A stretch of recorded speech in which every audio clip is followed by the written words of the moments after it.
Hemos escuchado antes unas palabras después de cantar el Aleluya.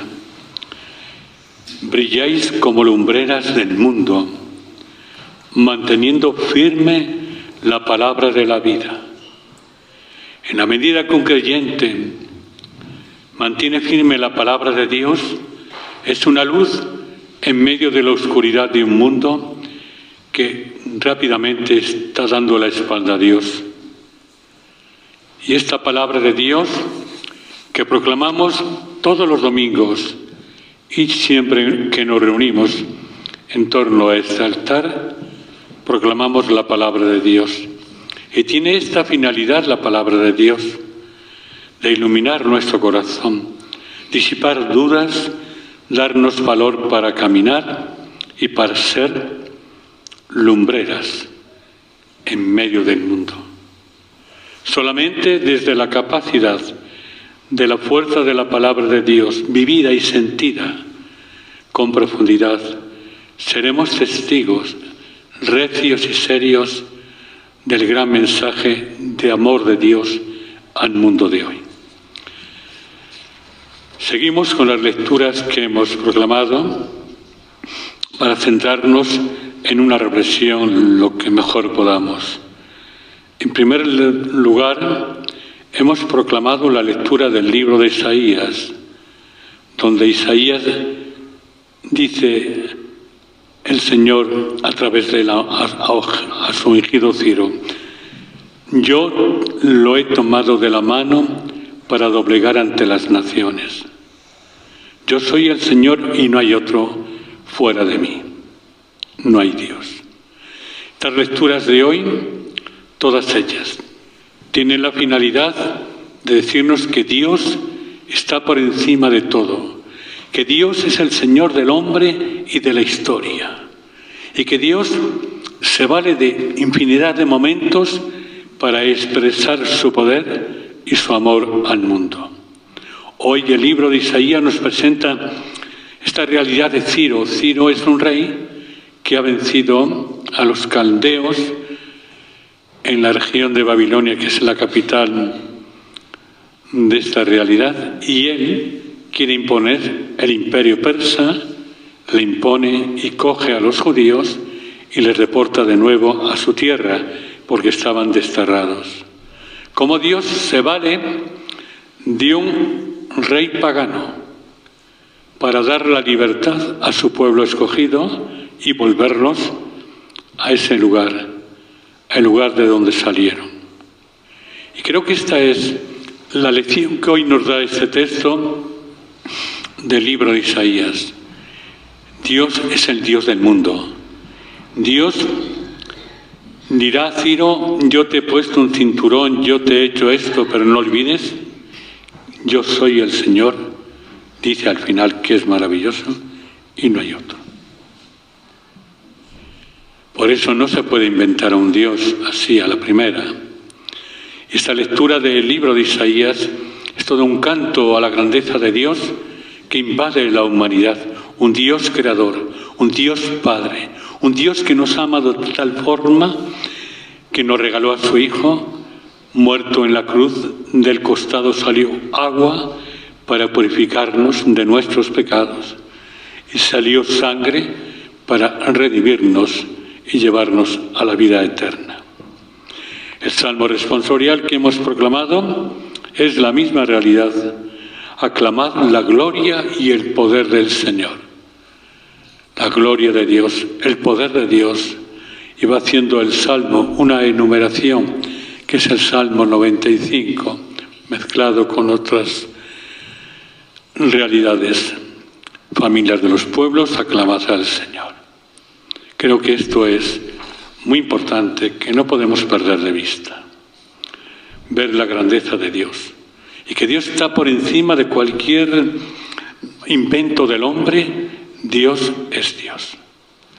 En segundo lugar, hemos proclamado la lectura de la primera carta del apóstol San Pablo a los tesalonicenses, una comunidad que han evangelizado Pablo, Silvano y Timoteo, que la han curtido en la fe.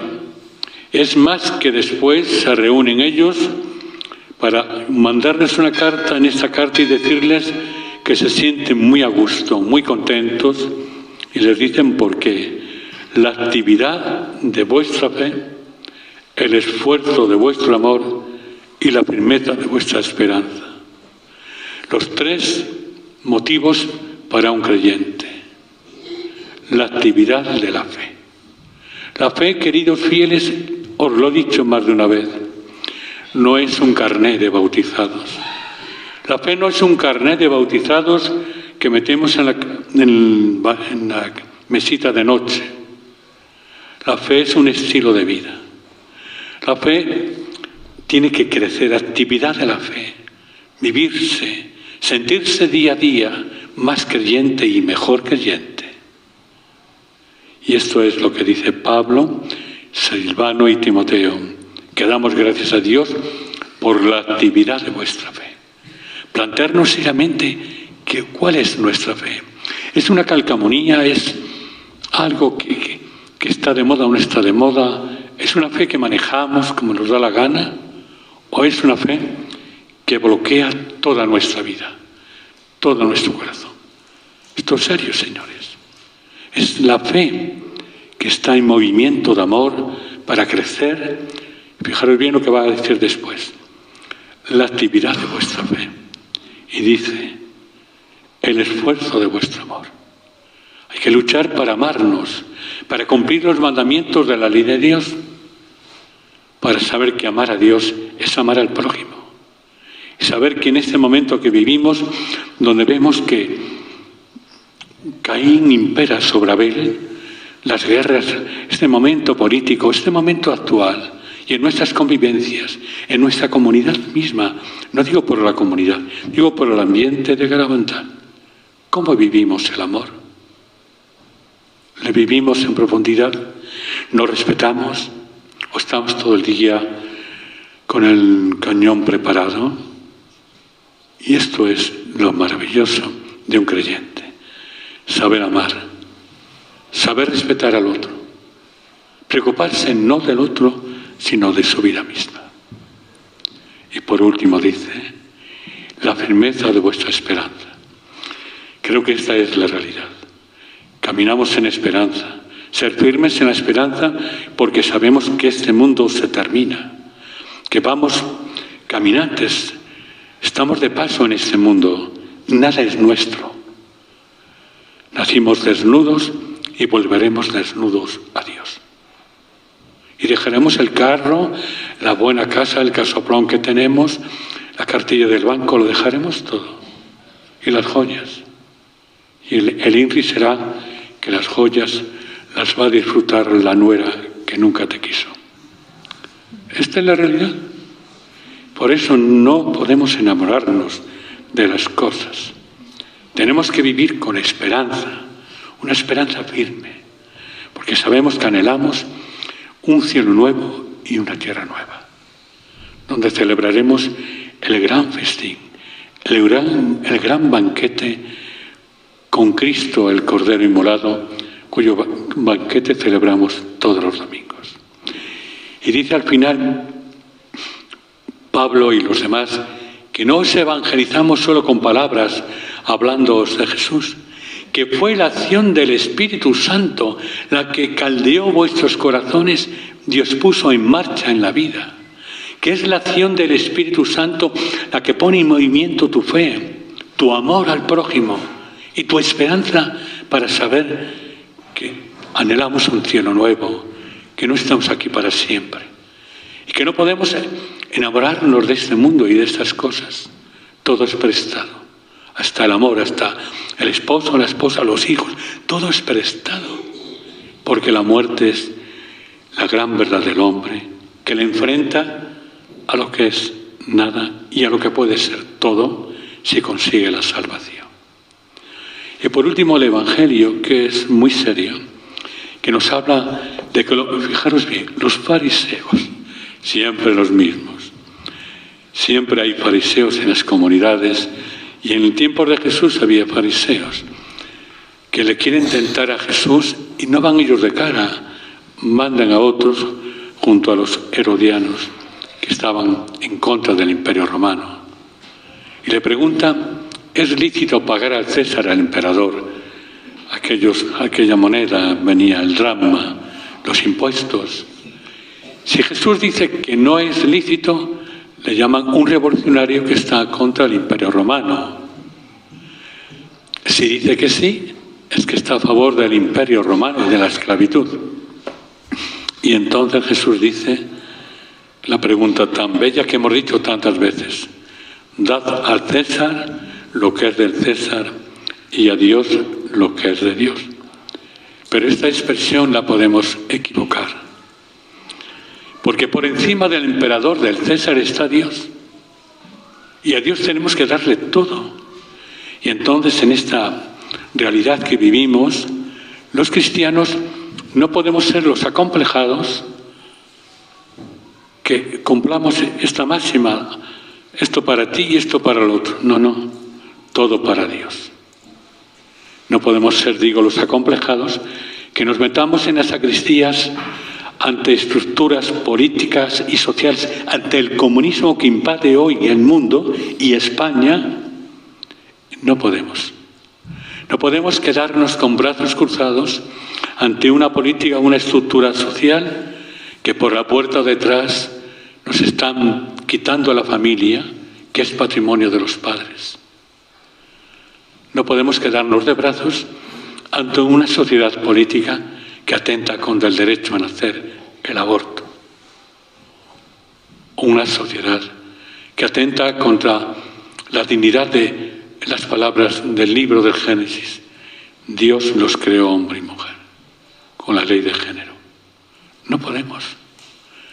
Cuando un sacerdote habla así, ya se mete en política. No. Estoy hablando de la verdad de Dios, y Dios está por encima de todo esto. Y no podemos cruzarnos de brazos, nos quieren arrinconar. El creyente tiene su voz, su sitio en una sociedad. Y si esa sociedad marcha mal, el cristiano tiene que apostar por la voluntad de Dios. Por ejemplo, me decía unos compañeros, tuvimos reunión hace ya años, y estaba un arzobispo que decía que en ese momento la Iglesia se había arrimado un poco al poder político, a la derecha, y él decía: es que mataron a mis padres. Y entonces te arrimas a quien no te da el sopapo. Pero sí es cierto que la Iglesia no puede venderse a ninguna ideología política, a ninguna estructura política. A veces ha corrido el riesgo de venderse, pero tampoco la Iglesia puede tener miedo a un comunismo que nos quieren quitar la cruz de los caídos.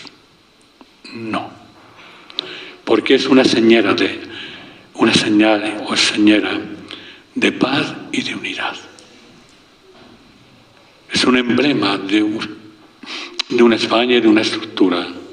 Y entonces los cristianos no podemos estar de acuerdo con eso, que se nos quiten de las escuelas los crucifijos, de los hospitales, que se nos quiten, por ejemplo, la religión, la releguen al último puesto o la quiten. No podemos abogar por tantas cosas. Y creo que esto es lo que nos dice este texto del Evangelio según San Mateo. El creyente tiene que dar al César, sí, lo que hay que dar, el respeto, siempre y cuando el comportamiento del César, del emperador o de los emperadores de este mundo respeten la cultura de la vida, la dignidad de la persona y la libertad de la persona para desarrollarse como persona y como creyente en este momento de la historia. Esto es muy importante y creo que esta lectura nos pone en órbita y nos pone en realidad. No podemos ser unos cristianos acomplejados o con miedo o vender el alma al diablo. No, tenemos que ser los cristianos de recia fe, como dice, una fe activa, una fe también, una vida cristiana desde el amor, sí, que es amar y respetar. Y en medio de esta sociedad, sabéis, a nivel universal, mundial, que atraviesa un profundo comunismo y que está atentando contra grandes realidades y está provocando las guerras, todo este tinglado que estamos viviendo. Y en nuestro mundo concreto, que es nuestra España, también debemos de estar un poco despiertos, con todo respeto, pero nosotros también tenemos, los cristianos, una palabra que decir ante realidades que no encajan con la palabra de Dios, que no encajan con el sacramento de la Eucaristía. Por eso, hermanos, venimos a Garabandal, Reina de la Paz. Escuchaba hoy en un vídeo, yo creo, un milagro de una adoración eucarística donde aparecían dentro de la forma la figura de la Virgen. Allá en un pueblo una ciudad, de Roma, lejos. Y entonces tenemos que encontrar en la Virgen, nuestra Madre, Reina de la Paz, que nos sensibilice ante la paz, no con pataleos, no con fusiles, sino con palabras acertadas y sobre todo con una vida cristiana, de una gran actividad de fe, de un profundo esfuerzo del amor y de una firme esperanza para saber que anhelamos un cielo nuevo y una tierra nueva. De pie.